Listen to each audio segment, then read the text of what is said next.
Good morning বন্ধুরা, নিবেদিতাস ক্রিয়েটিভিটিতে তোমাদের সবাইকে অনেক স্বাগত, অনেক ভালোবাসা জানিয়ে আজকের দিনটা শুরু করছি। কেমন আছো তোমরা সবাই? আশা করছি খুব ভালো আছো, সুস্থ আছো। আমিও খুব ভালো আছি। সকাল সকাল দেখালাম আজকে সবজি হচ্ছে লাউ দিয়ে, লাউয়ের খোসা দিয়ে, আলু দিয়ে, বেগুন দিয়ে ভাজা করব, টমেটো চাটনি। আর এটা সকালে খাবার করেছিলাম, বুট আলু দিয়ে বেগুন দিয়ে সেদ্ধ। তো সেদ্ধটা দিয়ে মুড়ি খেয়েছিলাম। আর এই যে ভাজাটা করছি, খোসা দিয়ে বললাম, আলু বেগুন দিয়েছিলাম, একটু পেঁয়াজ দিয়েছিলাম, এটা ভাজা করছি।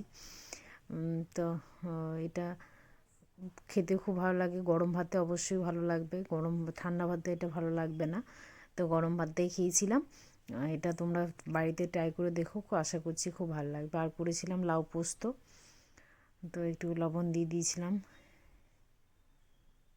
আর লাউ পোস্তটা দুটো প্রেসারে সিটি দিয়ে নিয়েছি, তাতে সেদ্ধ হবে। আর বড়ি দিয়ে বানাচ্ছি, জিরে ফোড়ন দিয়েছিলাম, আর একটু শুকনো লঙ্কা দিয়েছি, কাঁচা লঙ্কা বেটে দিয়েছিলাম পোস্তর মধ্যে। আর করেছিলাম একটু পাঁপড় ভাজা সাথে।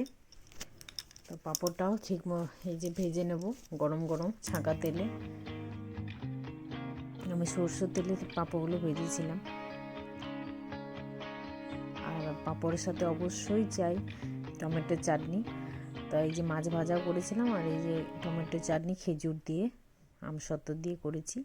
আর এই যে পাখিগুলো দেখো, আমি যে আগেই ভিডিওতে বলেছিলাম যেগুলোকে আমি যে পাখিগুলোকে খাবার দিই, অনেক পায়রা আসে, পাখি আসে, অনেক রকমের নানা ধরনের আসে, এই যে খাচ্ছে, তো সেটাই তোমাদের দেখালাম।